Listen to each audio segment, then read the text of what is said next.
Hello, hello. So today I'm doing a quick errand. I have to go grab something. Okay, that's good for now until the car starts moving. But I don't know, I can't get away from the Osmo Action 5 Pro. It's such a good camera to vlog with just because it's small and convenient. And the only thing that I have attached to it is this. I'm gonna take it off really quick. It's this little thingy, this clip with the quick release. And bro, you can get like pretty awesome footage. You put this on a tabletop, it's good. I just put this in the cup holder and it just sits there for now. This is the first time I'm using it in the car. Plan B would be, I have no clue to be honest. I think it's just gonna stay there. It's gonna be fine. I have no ND filter, which might be a mistake. And I'm also using full-on automatic mode, which also might be a mistake. But we're experimenting. That's the whole point of content creation. You gotta do what you gotta do. Learn how to use your cameras. I think I might put this here. I think it's a better angle. As you can see, there's some lens flare already. Not the best, but we're gonna roll with it.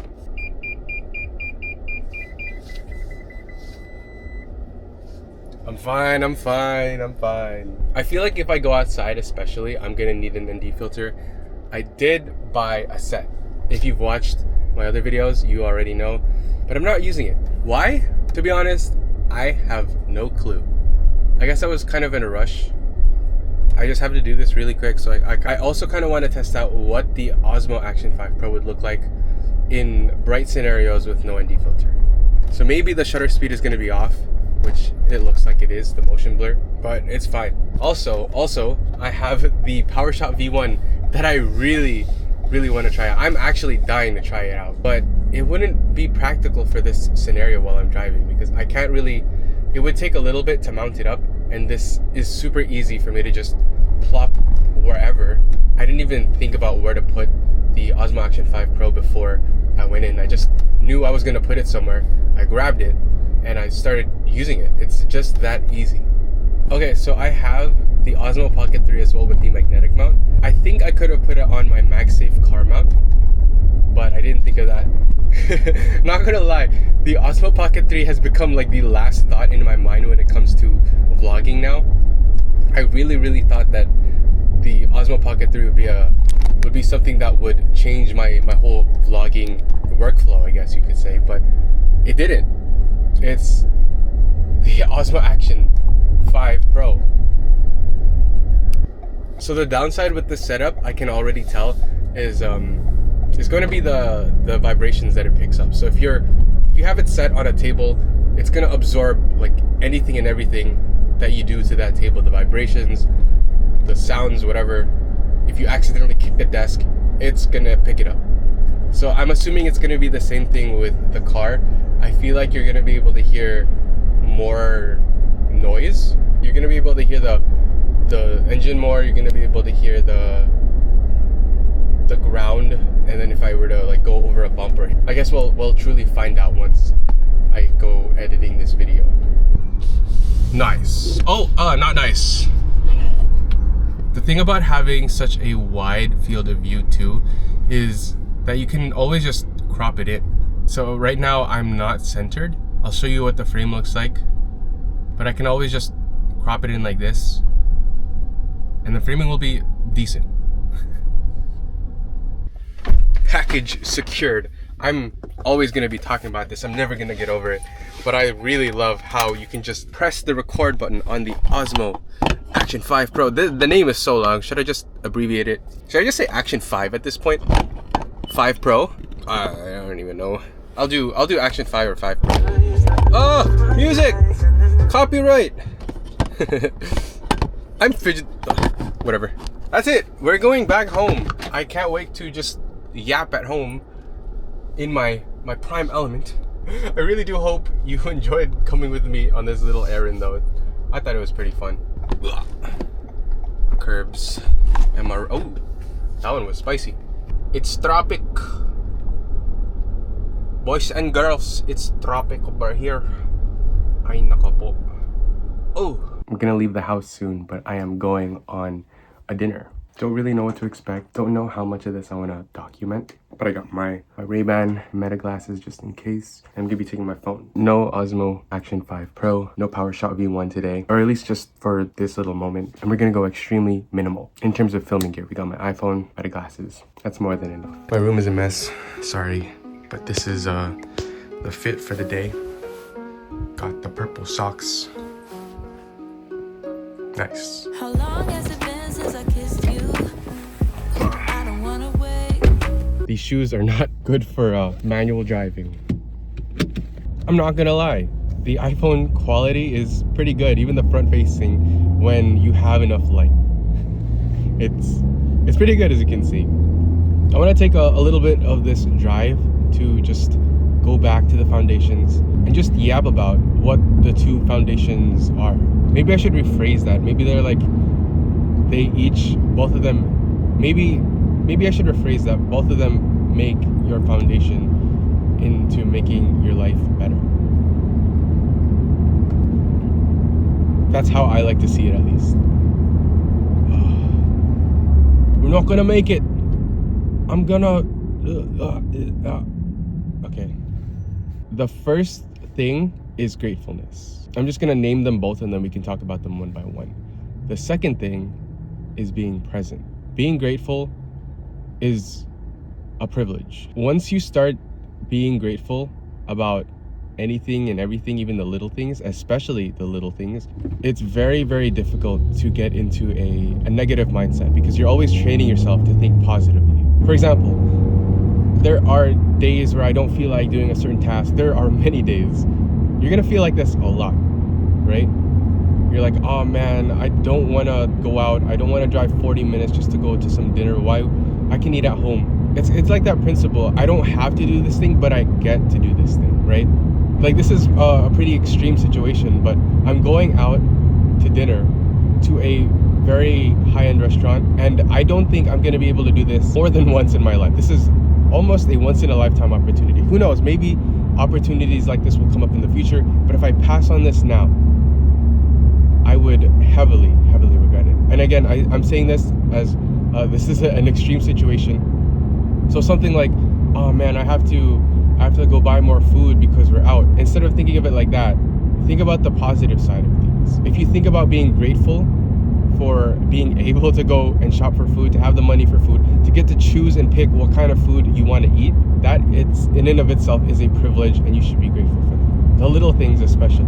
And sometimes the little things aren't even the little things, because waking up every single day, having all of your hands, your limbs, your fingers, your eyesight, your senses, clothes on your back, food to eat, plumbing, transportation, the sun, like all of these things, a lot of us take for granted. It's crazy to think about, because even though I feel like I'm aware of all of these things that I'm grateful for, but it still feels like it's not enough. Like, I need to be more grateful. And I think it's because deep down I know that I'm still not giving my best, giving my all into what I want to do in my life.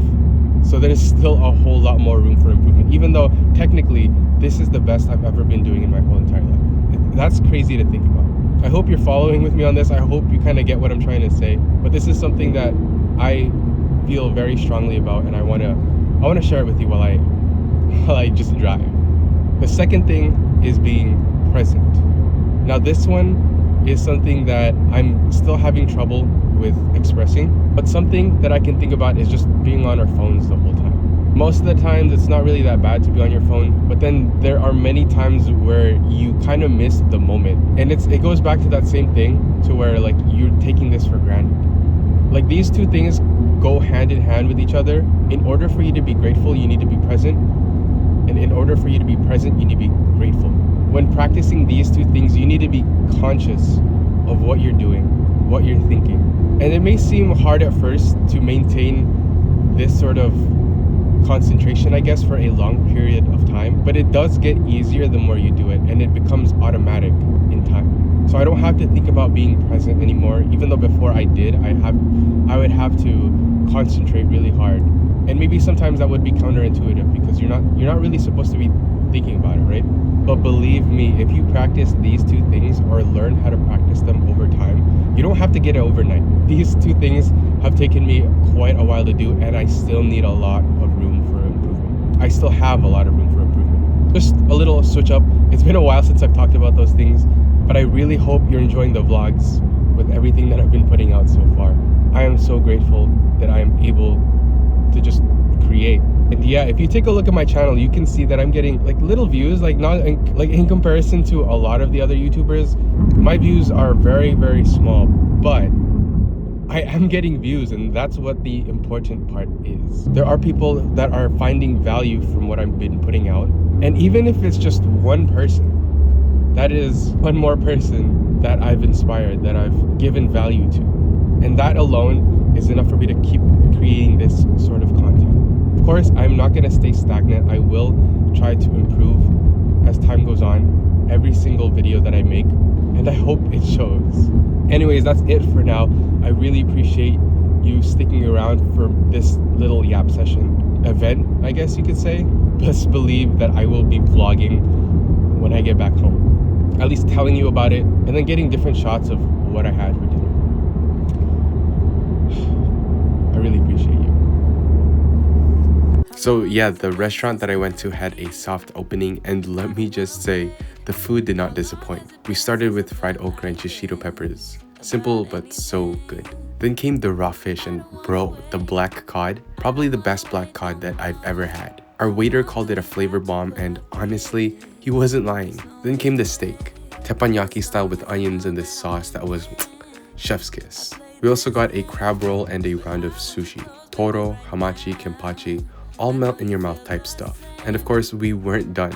We had to get more sushi. For dessert, we got this thing called a bento box. It had fruit, fudge, and matcha ice cream that legit tasted like matcha that I had in Japan. I was right back there. Then we finished it off with a turon dish. Fried banana, sugar walnuts, ice cream. Unreal. Oh, and I also had a Cabernet, because why not?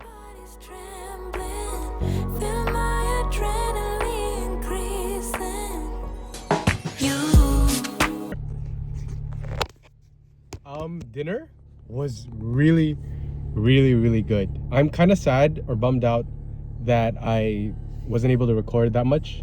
I'm gonna rephrase that. I'm kind of sad and bummed out that I didn't record as much as I wanted to. But it's kind of crazy because the food over there was so good. The whole thing in and of itself was like an experience. Just getting to try out different flavors and like food that I take for granted, or like food that I eat occasionally or even regularly, that is prepared a lot differently, and it just opens your mind up to the amount of possibilities that you can create with each food and what goes well with each other and what doesn't go well with each other. It's really awesome. I think I kind of want to talk about it more at home because the lighting isn't exactly the best over here. All right, we're off to the races, but I do want to consciously work on my speaking skills. So my tonality, my rate of speech, the loudness of my voice while I'm driving. We're gonna be multitasking a little bit here, but it's not anything that I'm not used to. I just have to consciously keep up this level of quality in terms of my speaking. But I don't know. This is sort of unnatural. I feel like I'm over enunciating it. See, I gotta get that out. It's like you kind of have to over enunciate it so that it's clearer. It's just something to something good to practice. How do I continue to make these videos while providing you value? That is the big question, because that is something that I try to do in YouTube videos. I want to be conversational, I want to be natural, I want to be authentic. But the big problem is, how do I get you to stay, to continue watching these videos? I don't think that just me yapping alone is going to be enough. I'd have to do something entertaining. I'd have to keep you captivated for all of those. That's why my watch times, how much people watch my videos, are so low. And maybe that's just the reality with these sorts of talking videos. You're not going to be able to please everyone, right? That was an amazing meal. It's probably like top 10 best meals of my life. So I went on an amazing trip in February, and I got to try a lot of different foods, a few high-end restaurants, and this one was up there. It definitely was.